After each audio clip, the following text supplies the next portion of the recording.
Welcome to Films and Stuff with your hosts, Pete Mitchell and Ethan Hunt. How are you? Everything is good. We have an action-packed episode today.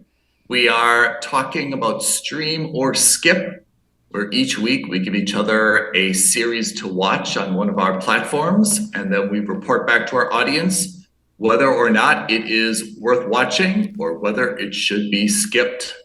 That's exactly right. And this week I had a little bit of an adventure, which I told you about. Oh, yeah. So, and we've talked about this in the past, and, we've kind of made comments about it in terms of HBO Max, because, at the end of the day, content is content, but we're also at the whims of the platform, right? So we faced this problem last year in 22. You had picked Julia on HBO Max, and you couldn't find it anywhere, but it was interesting because it was available on my HBO Max in London.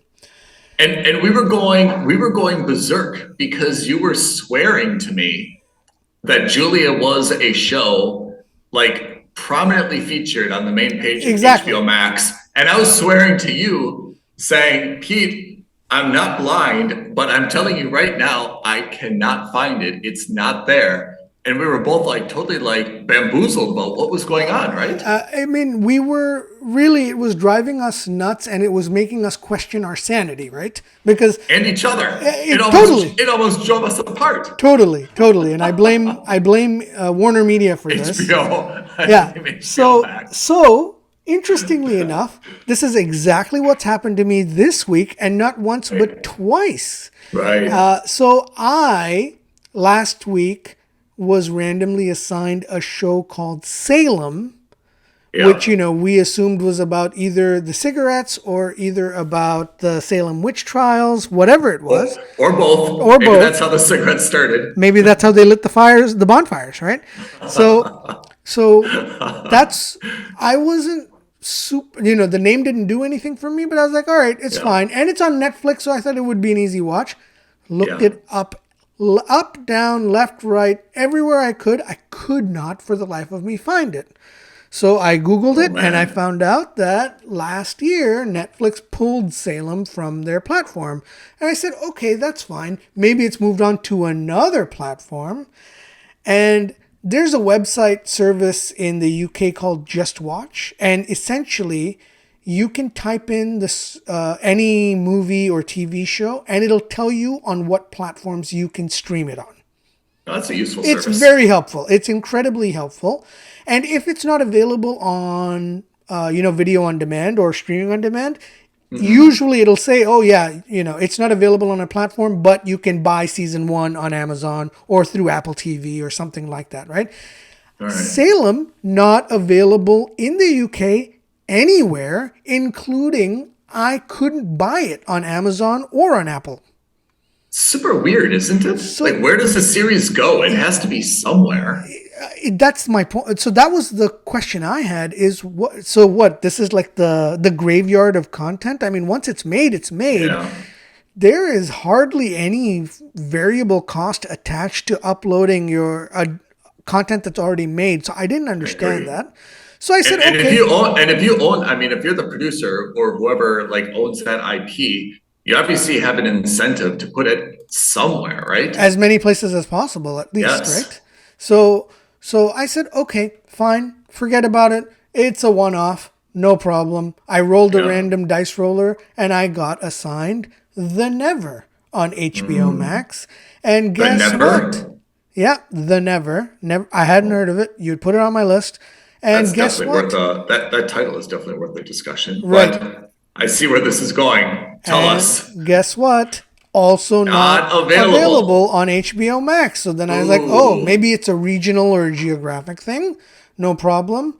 I can find ways to still see it if it's available elsewhere. So I Googled it, and The Never was also pulled as a part of HBO's strategy of rebranding their content.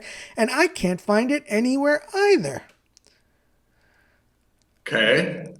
So third you time's rolled a virtual die the third time. a and what third did time. you get? Third time's a charm, and I got HBO Max's Garcia. Now, instantly, whenever I see anything with HBO Max, it's like a red flag. It's like, oh, is this actually going to be available or not? It's like another game. Yeah. Fortunately, Garcia was available to me. We will talk about that. But just before we do, spoiler alert, when I rolled the dice for next week's assignment, I got Julia, which is why I know Julia got pulled even from the UK HBO Max, because I can't find that anywhere. So automatically, 3 out of my 3 assignments within the span of 2 weeks have become red listed for me because I physically can't watch them.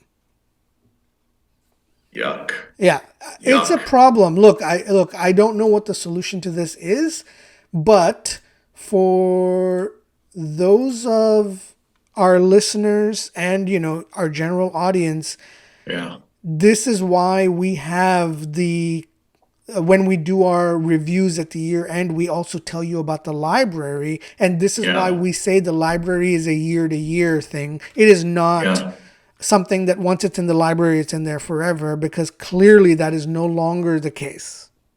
Yeah. I mean, this worries me. I mean, I'm all for getting rid of stale content. Of course, it needs to be culled from time to time. It's just good business to do some spring cleaning. But I'm also worried because seems to be a little bit more pervasive than we initially thought. And it's not good that, we're eventually going to be directed to, the biggest new releases on Netflix or, whatever the big show is on HBO. And essentially our choice is going to go down. And if you don't catch something when it comes out, you run the risk that you'll never be able to see it. I mean, look at that. I couldn't watch 2 shows. One that I was kind of looking forward to seeing, right?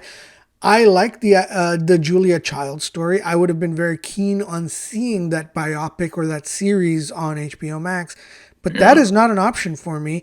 And of course, I'm certain if I, went to the old school method of searching for it through less than legal means, I could find it. But that is not what we don't condone that.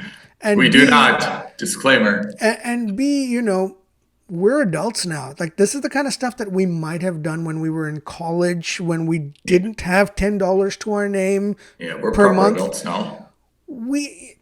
It doesn't make sense for me as a grown person who's paying for these subscription services to then have to resort to the tactics of the Pete Mitchell from 25 years ago to find content.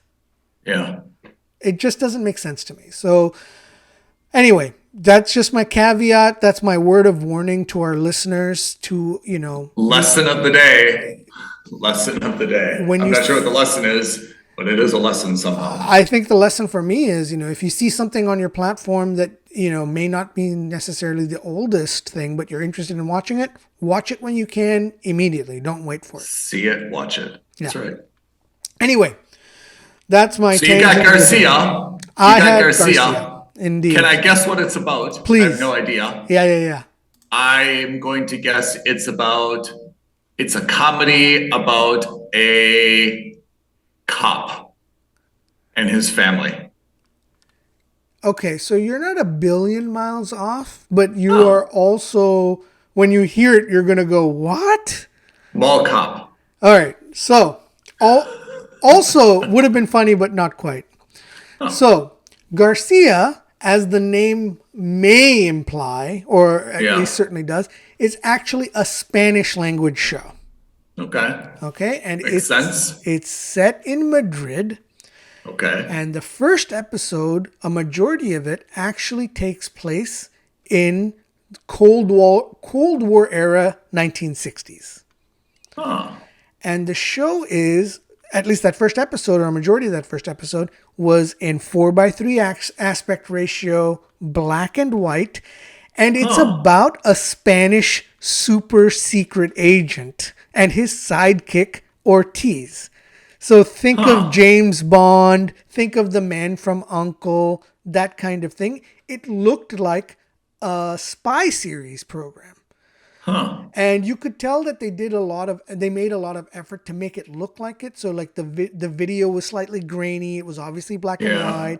And when they're on a train, you can see that the background is moving like a green screen, like a video. Or like when they're Yeah. sitting in a car, you can see that the background is, driving independently. They're not really in a Yeah. car, that kind of thing. So that way it was kind of cool. And like the action sequences were super cheesy, but they were doing Huh. that on purpose to really emulate the cheesy action sequences or the action sequences that we've Is it known supposed from to be the a Stranger Things. comedy? It's not. So I'll Oh. get to that. And everything that they were doing in that first episode were kind of like this effort to make it to fit in that era, right? Okay. And what happens is, by the end of that first episode, you find out that Garcia, this superhero slash secret agent, he's got superpowers, but he's not a superhero. He's kind of like James Bond with powers. So, it's a weird mix. He dies, or so we think, only for us to find out in episode 2 that he's in a cryogenic stasis and he's been brought to the present times. So he's Captain America.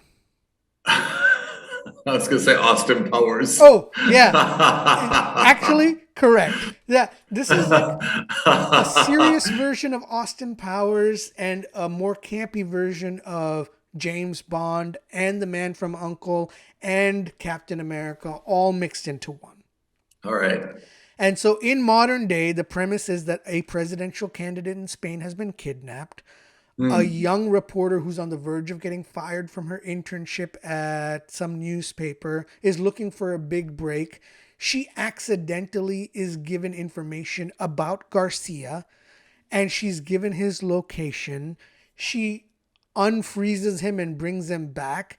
And then, of course, as you would expect, it's about him getting reacclimated to present day times because, he's a man from the 60s. Yep. Now color TVs. Yeah. That kind of thing, right? So it's, and then, of course, the bad guy. Wonder Woman 1984. Exactly. And then the bad guy that he was fighting in the 60s has found a formula for eternal life.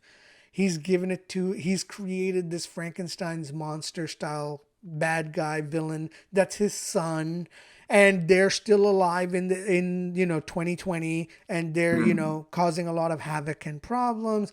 And of course I didn't watch all the series, but I can only imagine effectively where the show is going is because this is nothing we haven't seen before. It's all relatively predictable.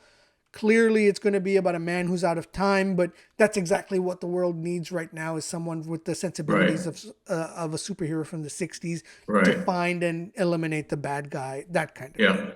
Encino Man. So it's got a lot of callbacks to other shows, which is why for me it's a skip because the story itself is not engaging or compelling, but normally that doesn't warrant it to be a skip. It could be good, it could be bad, but it's not unique. Like this is all stuff that we've seen, and it's been done really well before by a lot of different things. I mean, in the span of these 5 minutes we've spoken about it, you and I have already named like 5 or 6 other IPs that this is already copying off of. It's a little bit disappointing. It's a little bit disappointing. Look, again, it's also, it's also always a little harder when you're watching a foreign language series. And of course, Spanish is not my first language. I understand a little bit of it, but I still was relying on subtitles primarily. Yeah, this is probably also not the first time I think that I've given you a foreign language show, right? No, I think it's like the 4th or 5th. But having said that, this is probably one of the better ones that I've seen of them. That's good. It's not bad by any means. However, so normally this would be a mooch, but because it so clearly borrows from so many different movies that we've seen before, it's just like, okay, I mean, I don't need to see this again. I don't care how good or bad it is. Yeah. The sidekick is terribly annoying, the Oh reporter. no. It's just, okay, I'm done. I'm out. It's not for Oh me. no. So yeah, Well, I mean, it took you 3 tries to get there. it did. It did. But that's fine. Third time was Yeah. somewhat of a charm. Yeah.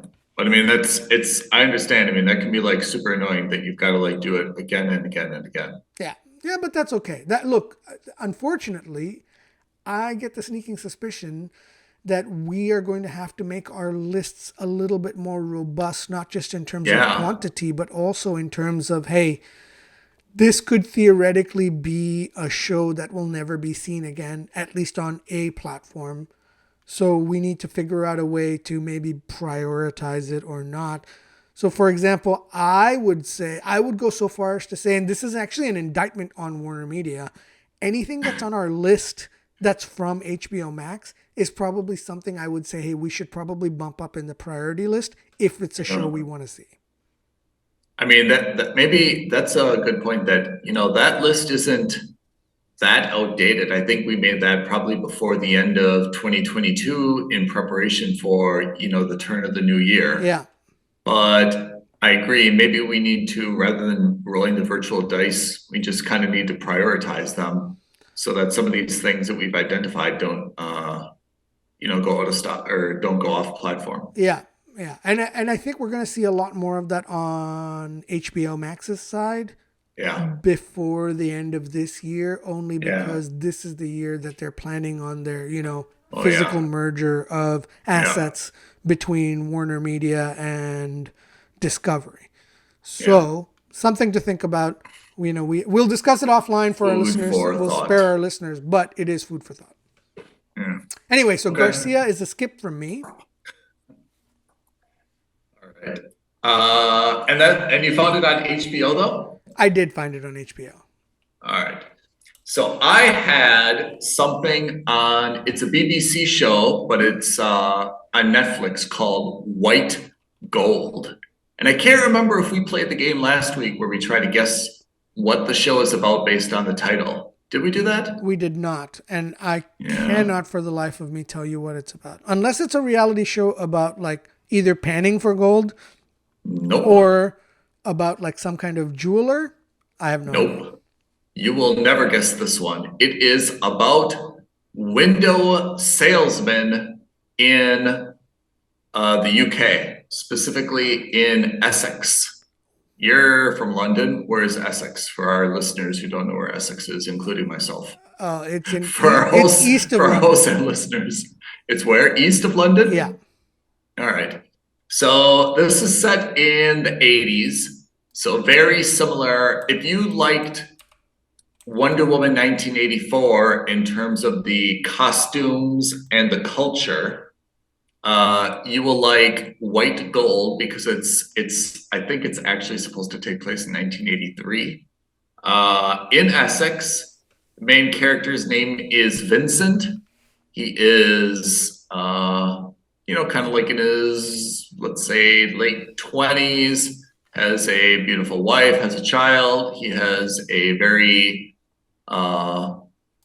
nondescript job with the union, and he ends up getting fired because which is very hard to do if you're employed by a union, because he's not paying attention at work and something happens. He was like playing cards or something in the back room.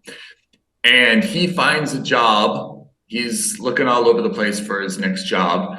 He finds a job with a guy who set up a store to sell what was new at the time, apparently, double glazed windows, which, because of the white frame, the business owner refers to as white gold, saying that this is going to revolutionize everything.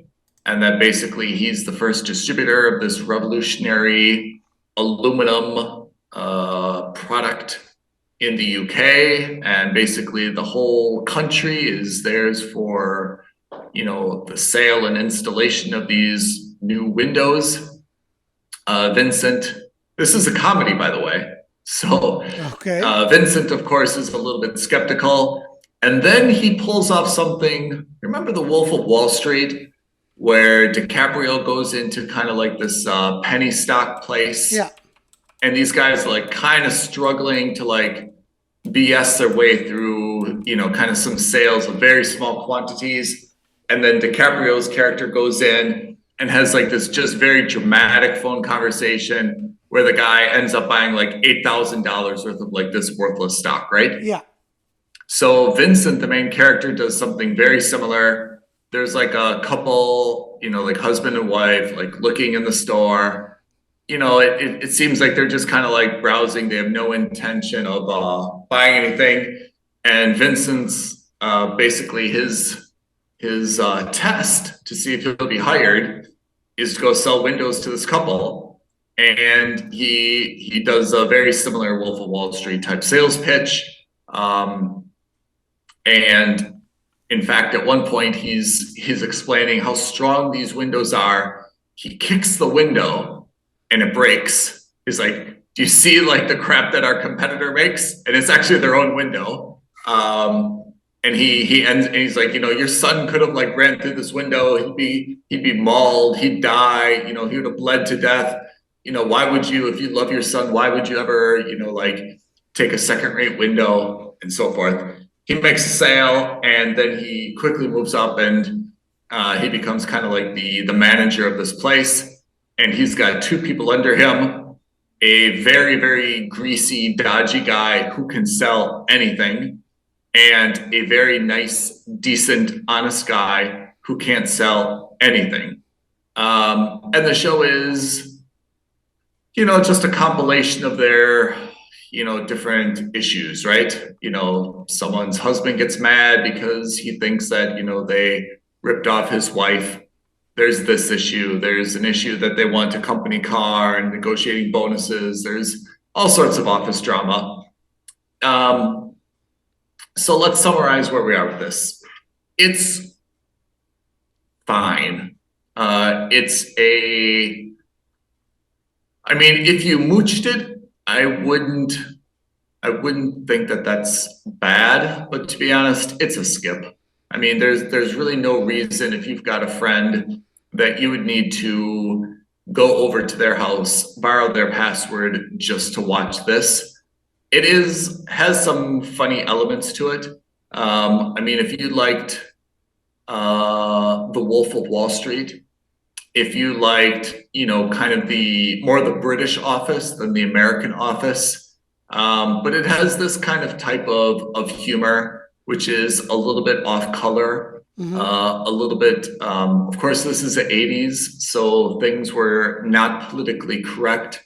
They play on that theme a lot. It's a BBC show, right? So you have to factor that in as well. Overall, I kind of enjoyed it. I watched my 2.5 episodes. Never did I feel like I could not put the show down. I could have stopped it at any time. Someone rings my bell, my phone rings, I've got to leave for something. I absolutely could have stopped it wherever it was in the show. No skin off my back.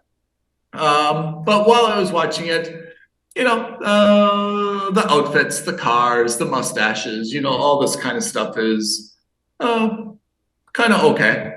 So I give it a skip, but I don't give it a skip because it's bad.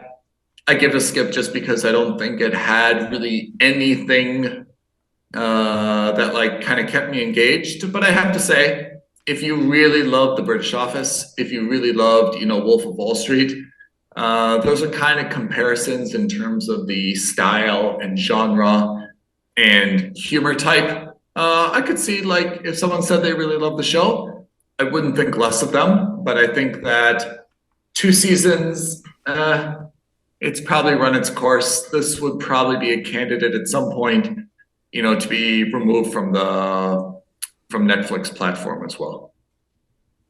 Okay. So I like dry humor. I do like British humor. This is probably going to be something I add to my list. Yeah. My hot take, and this is probably going to cause some controversy.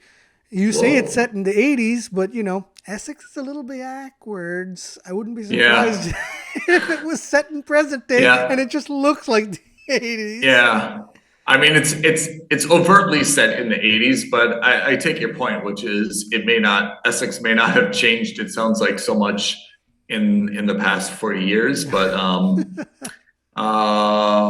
mean, it's all going to the style, right? I mean, it's not a central London show. It's not a US show. You know, it's intended to be in kind of like a smaller town where there's more kind of like local drama. You know, the office receptionist is weird. Everybody is weird in a way, right? Including all the characters. And it's supposedly, you know, trying to be part of the charm. So to be honest, I don't really have much more to say. It's a proper British comedy.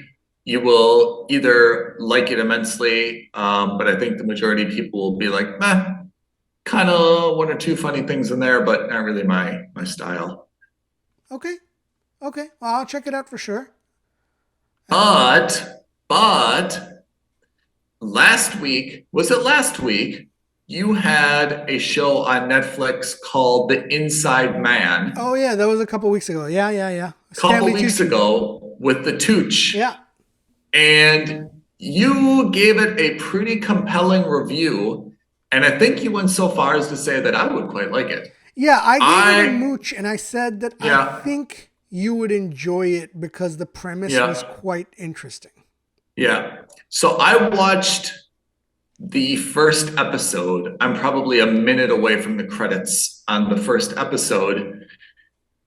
And I agree with your assessment. It is not a must subscribe. It is probably closer to a mooch. It is a pretty compelling show. And maybe not to give it away to our listeners, but that first episode also has some pretty unsettling content in it. Yeah. Is that a right way to say it? Yeah. Like a little bit, I don't want to say cringy, but it dives into an area that is not for, let's say, the faint of heart. Yes. And I have to say that kind of cut both ways. You know my style, Pete. I mean, you've known me for a long time, and you know my stance on like horror films and stuff like that. I have no tolerance for horror films. Right. And one of the reasons I don't is that I don't like, you may call me a snowflake or whatever else, but or a dandy maybe is a better way to say it, but I do not like being forced to think about things that I didn't even know were things. Yeah. And now it's in my head. And I'm like, thanks, film. I came here to escape life. And all you've done is introduce me to this new thing that is very disturbing. Why did you subject me to that? And I have to say, as you know, this first episode does that. And even though I love the premise, actually. Premise is cool. Tucci is, of course, amazing. And whoever else is this prisoner that he collaborates with, this big dude. Yeah. That guy's awesome. But the subject matter that they kind of tackled in the first one, thanks, but no thanks. I don't need that in my life, you know? So that's how I went from, I probably won't get into the second episode just because that's kind of haunted me a little bit. Maybe some people have a stronger stomach than I do for that kind of like criminal nonsense. But for me, I'm like, I just want no part of this. Like, I know it's not real, but like just the idea of this being like discussed and a thing, like doesn't do it for me, which is too bad because love the Tooch, love his character, kind of like the overall premise, pretty clever. I probably could have got behind this, maybe not as a must subscribe, but certainly as a solid mooch. Exactly. That, again, I get why this is a mini series. It's hard to, I imagine the Tooch doesn't want to be bolted down for, a 22 episode season for multiple seasons. But premise was, I'm all in. It's pretty solid. I think it's a good idea. Solid. And I think that, like if you were looking to make a procedural, this is pretty good for a procedural. Yeah.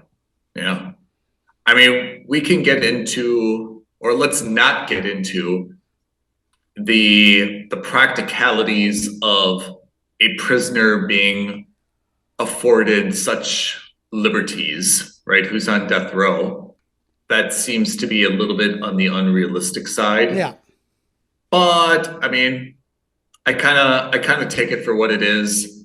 It does seem to be a unique case. Obviously, the majority of death row prisoners are not treated like this.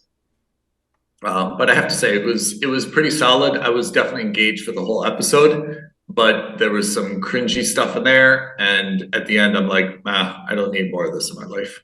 Yeah, I get it. Or any of it in my life, to be clear. I 100% get it, so that's fine. So that's all I've got for Streamer Skip. I know, Pete, that you have already virtually rolled our dice. You have made the assignments. So shall we do a mini drum roll and the unveiling? Yes, indeed. Insert drum roll noise here. Yep. You and I are both going to be on Amazon Prime. Oh. So I have fewer concerns about content being taken away because Amazon is starving for content. I think they're not going to be ones to take content away. Oh, man. I see what you've given me. Say it out loud. I'm scared. You've got The Devil's Hour. Oh, my gosh. Oh, man. I'm scared already. Is it going to be a horror? I don't think so because I would only have put the shows that I put on your list are shows that I would be interested in watching, and I'm not interested in watching shows. I really hope this isn't like some Satan. Yeah, thing. me too. But I think if I recall correctly, I'm going to take a wild guess here. I'm thinking it's got to do with something prison related. Or, like criminal related. All right. I'll check it out. Devil's Hour. Not a bad title. Amazon Prime. Indeed. But you've got something. What do you have? I have A League of Their Own. And for those of you who are old enough to remember, I don't mean the 1990s era Tom Hanks and Gina Davis baseball movie. Madonna. Oh, God. Yeah, Madonna, Rosie O'Donnell. No. This is the TV remake of that. The TV series remade. I think there's a couple of SNL cast members. I remember when this came out first because I think this is an older show. There was a couple of interviews that I had heard. I'm pretty sure this is supposed to be quite excellent. It stars Darcy Carden. I think there's a couple of SNL or ex-SNL cast members in there.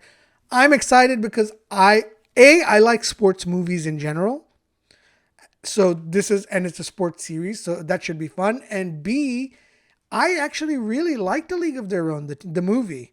So I'm interested to see what the take is going to be on this. Man, when you look at that League of Their Own, that was 1992. There you go. Directed by Penny Marshall. I can't remember if she was Laverne or Shirley. Yeah. Composer Hans Zimmer. Wow. Good. And I mean, that cast is crazy. Tom Hanks, Gina Davis, Madonna, Rosie O'Donnell, Ann Cusack. Oh man! Yeah. I mean, that is just like an all-star. The female cast, especially, is like an all-star female cast. It's fantastic. Yeah, it's really. Remember John Lovitz? Isn't? Oh, I do remember John Lovitz. Yeah. I'm jealous. Yep. Man, Téa Leoni. Oh, heartthrob. Wow. I mean, that is a super, super, very, very good movie, by the way. Yeah. I loved it. I really, really loved it. Mm-hmm.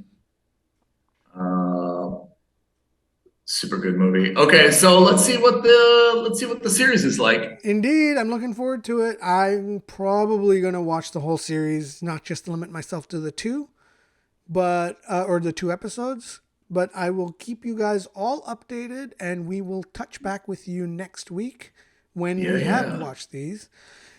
In the meantime, if you have any recommendations for shows, our lists are looking a little sparse right now.